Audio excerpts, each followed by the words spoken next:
İsterim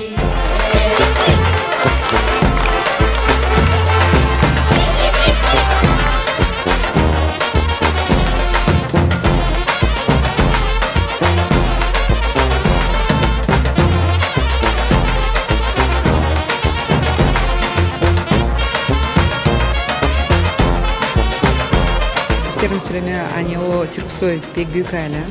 Gagavuzlar katılırlar bu aile. Hem de iyi güzel duyarlar kendini. Bekleriz hepsinizi Gagavuz'da.